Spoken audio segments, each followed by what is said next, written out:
Hello and welcome to Unity Presbyterian Church Online. This week in worship, Pastor David challenges us to ask the question why as he looks at the story of the sacrifice of Isaac. Let's listen. Isn't that the truth? We depend on God to be our vision, to be our wisdom in times of trouble and uncertainty. In times that we're living in right now, this is what we depend on. For God to be out in front of us and for all that we do to be following the God that is sovereign and in control of all. And so may that be your prayer this week. God, be my vision and be my wisdom. Well, we are in the midst of our Lenten series where we study the story of Abraham. And I wanted to begin by sharing with you one of my very favorite stages of parenting. It was when my daughters were around the age of 2.5, and they asked this one question. And they didn't ask it occasionally or every once in a while. No, this one question they asked over and over and over again. Basically, anytime I said anything, they would respond with this question. Can you guess what it is? The question of why. No matter what I said, one of my daughters would say, why? And I would have to then come up with a reason or come up with some explanation of why I said what I said. Let me give you an example. I remember one time in particular, we're outside and I'm not really thinking of anything. I just kind of make the comment, oh, it's really hot out here today. My daughter responds, why? I go, why is it hot out here? Well, because the sun is out. Thinking, see, I'm teaching her about science. I'm a good dad. She responds, why? I go, why is the sun out? Because it's daytime. The sun comes out during the day. See, I'm getting this. Yeah, I'm getting used to this. Why? Why does the sun come out during the day? At this point, I'm a little bit desperate, and I say, well, because God created day and God created night. So God created all of this. See, now I'm teaching some of the faith lessons in all of this. I'm feeling good about myself. But again, I bet you can expect what she says. Why? And now I'm really desperate. Why? Why did God create everything like he did? And I go, I don't know. God works in mysterious ways. I need to go inside. See ya. That stage of parenting was really a fun time for me because you had to think more deeply about what your child was asking. And what I loved about it was they were like a sponge absorbing information constantly. They wanted to learn about the world, and so they were always asking that question of why in order to learn more about the world around them. I want to encourage you today, as we are studying the stories of the Old Testament, to have this same question. Feel the confidence in your own life to ask the question, why? Particularly in our story today, we're going to read one that's challenging, that's disturbing in some senses, and for you to be able to look at the Old Testament and simply say, well, why? Why is that included in our Bible? And what are we supposed to learn from it? That is going to go a long way to us understanding this story, why it was included, but also what it teaches us about God and about ourselves. So be prepared to ask the question, why today? Now, our story begins with some really, really good news. The child that Abraham and Sarah have been waiting for so long is finally born. In Genesis chapter 21, we're told, now the Lord was gracious to Sarah, as he had said, and the Lord did for Sarah what he had promised. Sarah became pregnant and bore a son to Abraham in his old age, at the very time God had promised him. Abraham gave the name Isaac to the son Sarah bore him. Well, this is the time where we're supposed to say, woohoo! Finally, after 25 years of waiting, now this child, this promised child of the covenant, is born to Sarah and Abraham. They give him the name Isaac. And Isaac is going to be the first of a whole generation of people that will become a new community, a new nation that will bless the entire world. What good news this is for Abraham and Sarah who have waited for so long. And that's what makes this next verse, right here in the next chapter, chapter 22, after reading just now from chapter 21, that's what makes this next verse so devastating. Our story goes on. It says, sometime later, God tested Abraham. He said to him, Abraham. He said, here I am. He said, take your son, your only son Isaac, whom you love, and go to the land of Moriah, and offer him there as a burnt offering on one of the mountains that I shall show you. Okay, wait, what? This is not how the story is supposed to go. I mean, not only because Isaac is a child, and to ask a child to be killed, to be sacrificed to a god is morally repugnant. But not only just that fact, but the fact that Abraham and Sarah have waited 25 years for this child. And now God is coming to them saying, I want you to give me this child as a sacrifice, as a burnt offering. If this story does not affect you in a way where you say morally, this is not right, then there's a good chance that you've been reading the Bible for too long out of a Christian lens. And what I mean by that is if we read this story in any other ancient religion, we would immediately say, nope, that's not right. That's not God. But it's in our Bibles. And so we need to come again to the question my daughters asked so much around that stage of parenting. Why? Why is this in here? Why is this story found in our Bibles? Why was it kept and cherished? And why is it told generation after generation? What does this teach us about God and ourselves? Well, too often we get to a story like this in the Old Testament. Imagine that you're reading the Old Testament and you get to a story like this where it doesn't portray God in a way you're comfortable or in a way that you really understand. And so too often we simply go, I'm going to flip to, I don't know, maybe the New Testament where I understand God a little bit better and where I'm a little bit more comfortable. And we end up ignoring the stories that are very much a challenge to us. I'm going to encourage you not to do that today because these stories were kept for a reason. They taught our early ancestors of faith something about God, and they teach us that same thing. And so today, we're going to dig into this story. Because remember, one of the guiding principles of this whole series is that the Old Testament is from a world that is very different than the world we live in today. I mean, remember, these stories that we're reading occurred 4,000 years ago in a world that is vastly different than the world you live in today. My encouragement for you the very first week of this series was to picture yourself as an explorer. You are exploring a new time period, a new culture, and that is what we must do today. In particular, today, you are going to explore how these early people of human civilization 4,000 years ago, how they understood religion. Well, today, 4,000 years ago, humans were completely dependent on things like food and water for their survival, much like we are today. But they could not simply go to the store to get food or water if they needed it. Well, I guess that is still kind of like today, isn't it? But generally, you can go to the store and get whatever you need. 4,000 years ago, you could not do that.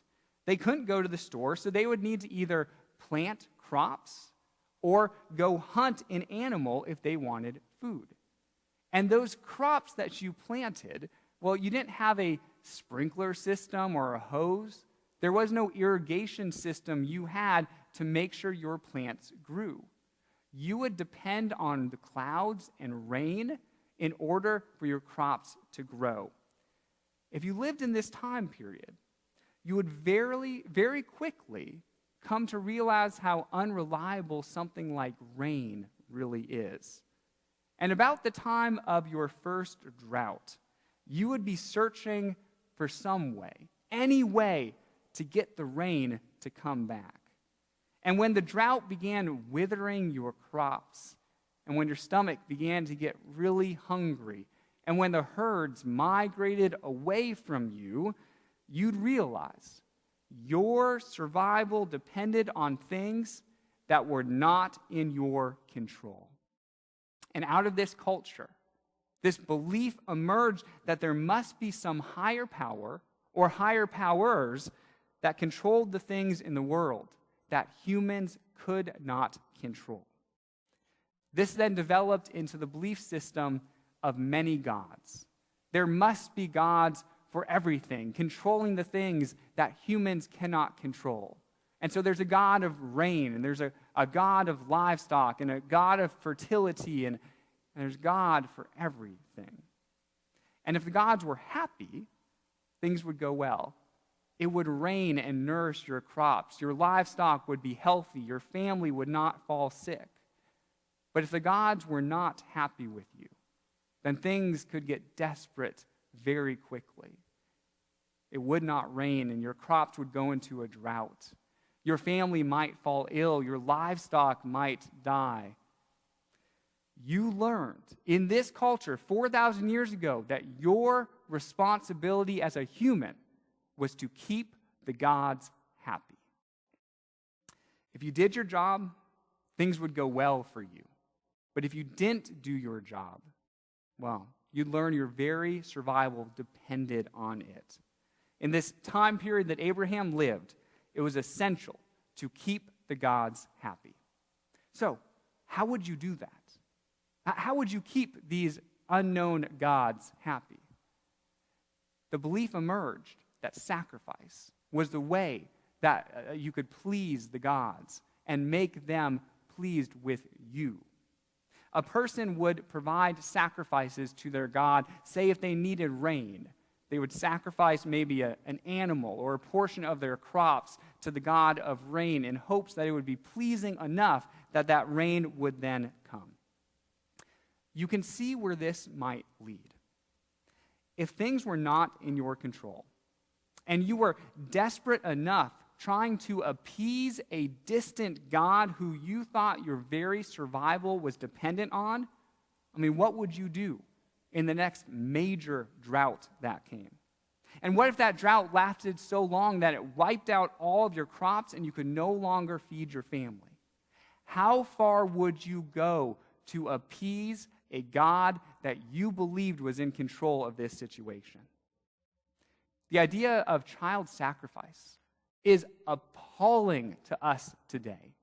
But what I want you to see is that in this culture and in this time period, many times, you can read from the sources of this time period, many times child sacrifice was done as a sort of desperation plea to the gods in order to bring either rain or health or fertility.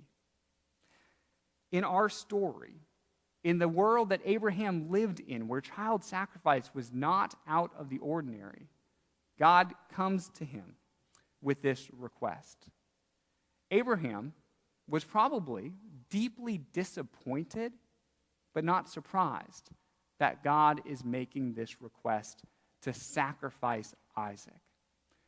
What we're going to learn in this story, though, is that it teaches us something vastly different about God. How God stands out in this culture to be different from how the general belief and understanding of the gods was. Let's get into our story so you can see how. So, in chapter 3, we're told, Abraham rose early in the morning, saddled his donkey, and took 2 of his young men with him, and his son Isaac. He cut the wood for the burnt offering, and set out and went to the place in the distance that God had shown him. On the 3rd day, Abraham looked up and saw the place far away. Then Abraham said to his young men, "Stay here with the donkey. The boy and I will go over there. We will worship, and then we will come back to you. This verse is a really good example of why it is so important to read the Bible carefully. If you do not read the Bible carefully, you never know what you're going to miss. Like, did you notice that at the end of this passage, Abraham is telling the two men that he came with, his servants, he said, stay here, Isaac and I are going to go worship, and then we will come back to you. Well, you would think that Abraham is going to say, we're going to go worship, and then I'm going to come back to you because we're sacrificing Isaac, right? That's what you'd think Abraham would say, but he doesn't say that. He tells the two men, stay here, we will come back to you. Why does Abraham use the plural there of we? Well, there's two options. One is that Abraham is just blatantly lying to his men. Perhaps he's trying to save face because they have a suspicion of what he's going to do. Or the other option, and the one that I think is more likely, is that Abraham had some sense that God was doing something behind the scenes here. That he believed that God was at work in some way that he wasn't completely clear what yet. But that Abraham had a belief that God was going to provide a way out. That God would not make him go through with this sacrifice of Isaac. It's almost as if the narrator of this story is giving a wink to the audience, saying, look, Abraham knows that more is going on here than meets the eye. And so Abraham tells them, we're going to go worship, and then we will come back to you. So he travels on with his son. And in verse 6, it says, Abraham took the wood of the burnt offering and laid it on his son Isaac. And he himself carried the fire and the knife. So the two of them walked on together. Isaac said to his father, Abraham, Father. And he said, Here I am, my son. He said, The fire and the wood are here, but where is the lamb for the burnt offering? What a question that Abraham has to answer his son. His son looks him in the eyes and says, Where's the lamb? Where's the lamb? Because I see the fire, I see the knife, I see the wood. Where's the lamb for the burnt offering?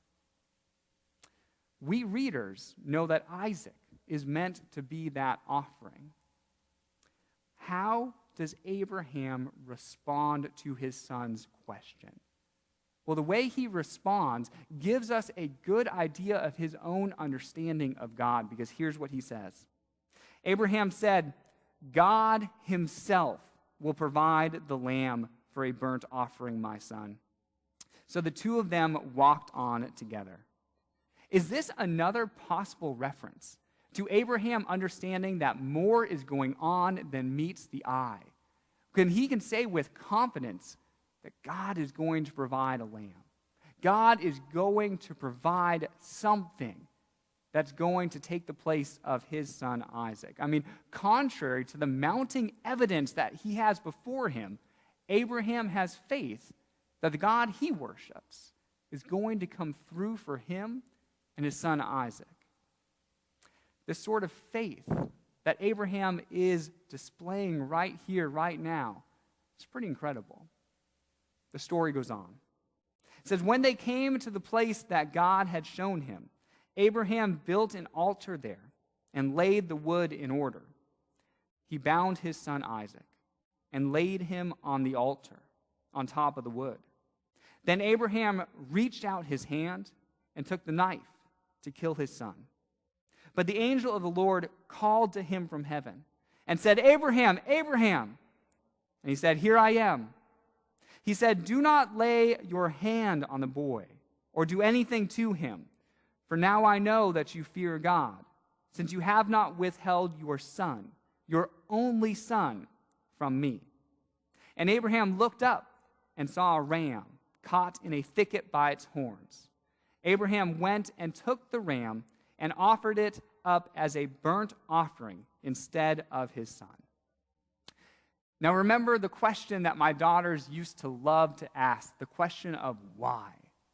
Why is this story in the Bible? Why is this story kept, and what are we supposed to learn from it?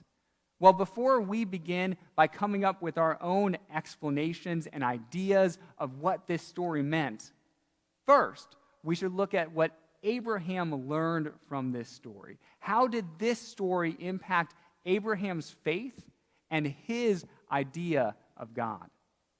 We're told that Abraham was so moved by what happened here that he renamed the place that this all took place. It says, so Abraham called that place, the Lord will provide. As it is said to this day, on the mount of the Lord it shall be provided. Yes, Abraham has learned something about the God that he worships. And this is the main reason that this story has been told over and over and over again. This is the reason why this has been shared with each new generation, both of Jews and also of Christians. The reason why we share it in our Bibles today is because this story teaches us that we worship a God that provides and not a God that needs to be appeased. In this way, God stands out in stark contrast to the general idea of God and religion in his day. Because remember, in his day, it was thought that you had to appease the gods. You had to make them happy, otherwise life would not go well for you. And you could get so desperate, you could go so far in trying to make the gods happy, in appeasing them, that you could even offer up a child. This story is told so often in the lineage of Abraham and his descendants because from that day forward, they never, ever offered a child as a sacrifice. Even though the culture around them was doing that, Abraham understood firmly that God was saying, no, this is not the type of God I am, and this is not the type of people you will be. They stood out from all of the culture around them because of this story and what God was teaching them. Ultimately, this is a story about God and God's character being revealed. We are learning from this story that God is a God that provides, not a God that you need to walk on eggshells around because you do not want to disappoint or make upset in some way. So I don't know what your faith background is, but I know that for a lot of us, at some point in our kind of learning about God, that we've placed God in a role of demander, where God demands things in our life, and even subconsciously, perhaps we have thought that we need to appease God and make God happy with us. Perhaps you were raised in a religion where you were afraid to mess up because you thought that God would be upset with you and might hold it against you. Perhaps we still think we need to appease God in some way through our thoughts or our behaviors or our actions. In light of this story, I encourage you to put God in the role of provider and not the role of demander. God, as provider, creates a religion where we're excited to work with God to create a better you and a better world around you. That's what God is providing, where your behavior, your thoughts, your actions, all of these are offered up to God as a free will offering to Him in response to God's grace and love. During this time period, during the time of the prophets, so several hundred years later, they were so profoundly shaped by this story of Abraham that they are continuing to try to share how this impacted them and changed their culture by thinking about who God is. I want to show you a section from Hosea, from chapter 6, where they're talking about God as provider. Hosea, through Hosea says, "For I desire steadfast love and not sacrifice, the knowledge of God rather than burnt offerings."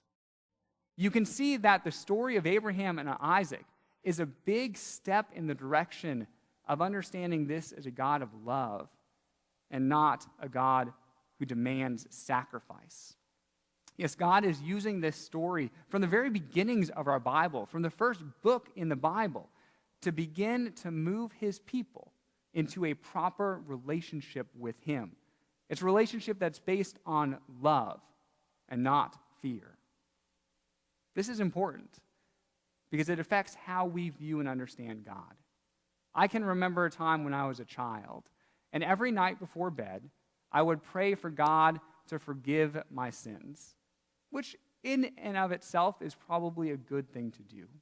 But the reason I did it is because I was afraid that if something happened to me during the night, and if I forgot to ask God to forgive my sins, then maybe I would end up in hell or separate from God in some way.